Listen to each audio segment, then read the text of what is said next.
হে everyone, আবার চলে আসলাম আপনাদের মাঝে আর একটা ভিডিওতে। তো আজকে আপনাদের সাথে আলোচনা করব কিভাবে আপনাদের বাইক থেকে ভালো মাইলেজ পাবেন, কি কি টেক কেয়ার করলে, কি কি মানলে, কি কি সময় মতো চেঞ্জ করলে। তো এই রোড সাইডের গাছগুলোকে দেখেন কি পরিমাণ ধুলাবালু তাদের পাতার মধ্যে, কি একটা অবস্থা। এর তো অক্সিজেন পায়, শুধুমাত্র বৃষ্টি ছাড়া এরা এই অবস্থায় থাকে। তো মেইন পয়েন্টে চলে আসি। আজকে আমরা যাচ্ছি শ্যুটের উদ্দেশ্যে গাজীপুর গজারিবনের ওই দিকে। তো জানি না কোন দিক দিয়ে যাবে, যেই রোডে যাচ্ছে এই রোডটা আমার কাছে আজকে নিউ, জিরানি হয়ে মোজারমেল নাকি যেন একটা আছে ওইখান, শ্রীপুরের ওই দিক দিয়ে। তো দেখি কোন দিক দিয়ে নিয়ে যায়। বাই দ্য ওয়ে, আমরা আমাদের মেইন পয়েন্টে আসি। তো আমরা আমাদের বাইক থেকে কীভাবে ভালো মাইলেজ পাবো, কার্বোরেটর হোক আর এফআই হোক, যেটাই হোক না কেন, আমাদের মাইলেজ ভালো পেতে হলে আমাদের বাইকে কিছু যত্ন নেওয়া দরকার। প্রপার টাইম মতো ওইসব যত্নগুলো যদি আমরা নেই, সময় মতো নেই, তাহলে আমরা আমাদের বাইক থেকে ভালো একটা মাইলেজ পাবো, তুলনামূলক সবার থেকে বেশি পাবো। সুস্থ সবল বাইক থেকে যেরকম নতুন মাইলেজ বাইকে একটু মাইলেজ কম দেয়, তো প্রপার মেনটেনেন্স করা বাইক থেকে যেমন ভালো মাইলেজ পাওয়া যায় তেমন একটা মাইলেজ পাবো। তো চলেন আজকে আপনাদের সাথে শেয়ার করি কি কি করবেন আপনারা। সবচেয়ে গুরুত্বপূর্ণ হচ্ছে ভালো তেল।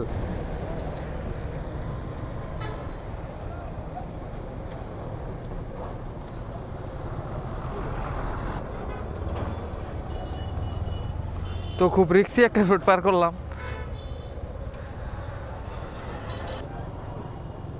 তো চলে আসি আমাদের মেইন পয়েন্টে।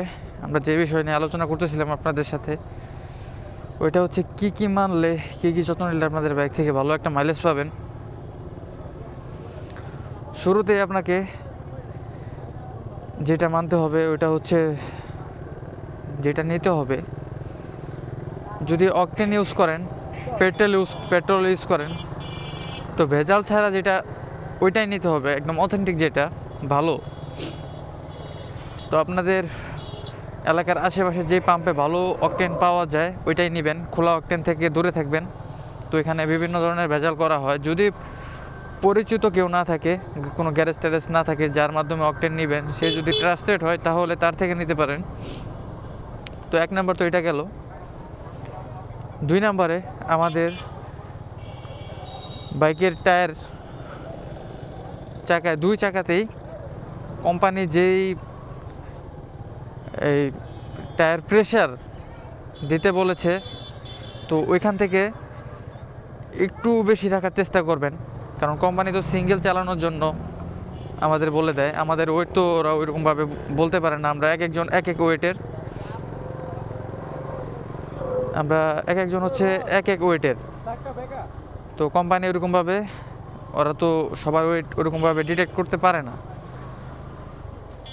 তো যদি একটু স্বাস্থ্যবান হেলদি হন তাহলে একটু 5-10 বাড়ায় রাখবেন। আর আপনারা যদি হেলদি নাও হন, যদি সবসময় দুইজন পিছনে দুইজন উঠান, তাহলেও একটু বাড়ায় রাখা দরকার।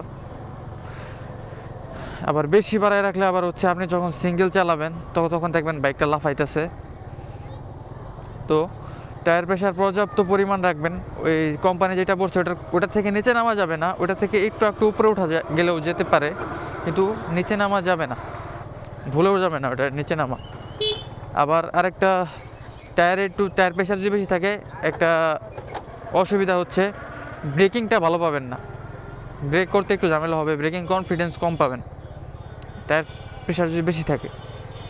3 নাম্বার, টাইম মতো আমাদের স্পার্ক প্লাগ, তারপর যদি কার্বোরেটর, যদি এফআই হয় এফআই, এই 3টা জিনিস মাঝে মধ্যে একটু চেক দিয়ে রাখা দরকার। প্রপার স্পার্ক প্লাগ থেকে প্রপার কারেন্ট বেরোচ্ছে কি না, তারপর আপনার এফআই সিস্টেম ঠিক আছে কি না, ময়লা হয়েছে কি না একটু পরিষ্কার করা দরকার। আর যদি যারা কার্বোরেটর ইউজ করেন তাদের একটু মাঝে মধ্যে কার্বোরেটরটা চেক দিয়ে পরিষ্কার করে রাখা দরকার। তো তারপর হচ্ছে বাইকের বিভিন্ন জায়গায় যেমন টায়ার সাইড, তারপর এই যে ক্লাচ সাইড, এগুলা থ্রটলের কেবল, এগুলা একটু মাঝে মধ্যে সার্ভিস করে নেওয়া, সার্ভিস না করলে একটু গ্রিস ট্রিস করে নেওয়া, একটু স্মুথ করে নেওয়া।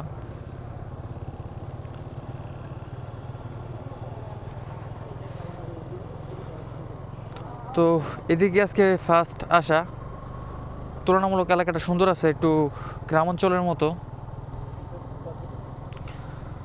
তো পরিবেশের সাথে আবহাওয়াটা খুব ভালো পরিমাণ যাচ্ছে, একটু ঠান্ডা ঠান্ডা একটা ফিল পাওয়া যাচ্ছে, গ্রামীণ পরিবেশ।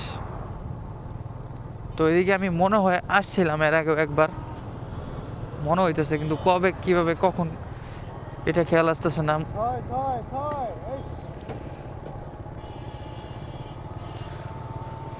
তো যে বিষয়গুলো বললাম এগুলো যদি মেনে চলেন, একটু টুকটাক চেকের উপর রাখতে পারেন, বাইকটা প্রপার মেনটেনেন্স করতে পারেন, তাহলে ইনশাল্লাহ ভালো মাইলেজ পাবেন। আপনিও খুশি থাকবেন, আপনার বাইকও খুশি থাকবে।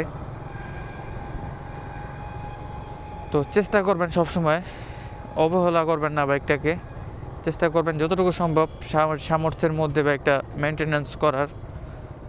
যার যেরকম সামর্থ্য আছে এরকম বাইকটাই কিনবেন। আবার যদি একটু হায়ার সিসি কিনে ফেলেন তাহলে ওইটা যেমন একটু মেনটেনেন্স বেশি হবে, 150 সিসি 160 সিসি 65 সিসি ওগুলোতে তেমন মেনটেনেন্স একটু তুলনামূলক কমই হবে। তো এইটাই প্রপার মানি ম্যানেজমেন্ট শিখতে হবে আমাদেরকে। এটা যেমন বর্তমানেও আপনি লাভবান হবেন, তেমনি ফিউচারেও আপনি লাভবান হবেন। তো এটাই বলবো, সব কিছু একটা প্ল্যানিংয়ের মধ্যে রাখার চেষ্টা করবেন, লাইফটা একটা রুটিনের মধ্যে রাখার চেষ্টা করবেন, অগোছালো থাকবেন না, তাহলেই বিভিন্ন ধরনের সমস্যা হবে লাইফে।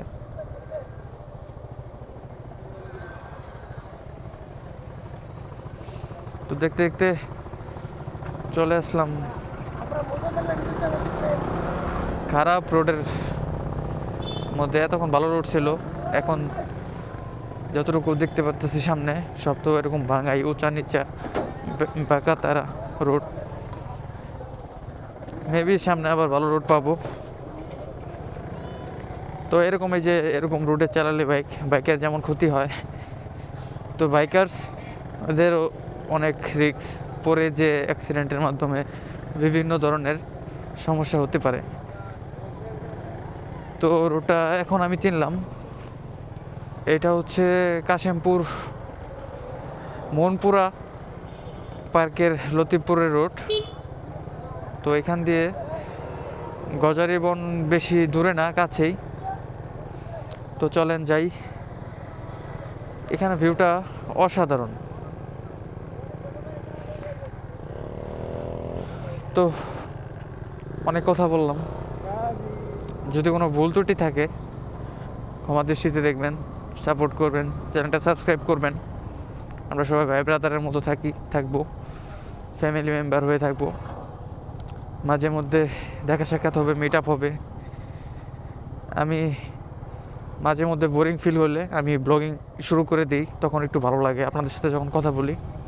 আমি মনে করি ক্যামেরা দিয়ে আপনারা, তো মন খারাপ লাগলে ক্যামেরা নিয়ে বের হয়ে যাই, আপনাদের সাথে কথা বলি ক্যামেরার মাধ্যমে।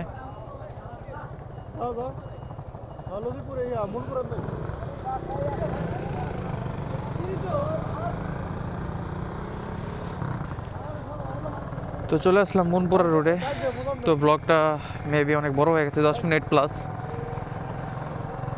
তো সবাই ভালো থাকবেন, যারা ইউটিউব থেকে দেখছেন চ্যানেলটা সাবস্ক্রাইব করে দেবেন, আর যারা ফেসবুক পেজ থেকে পেজটা ফলো করে দেবেন। আবার দেখা হবে নতুন কোনো ভিডিওতে, নতুন কোনো ব্লগে। সবাই ভালো থাকবেন, আল্লাহ হাফেজ।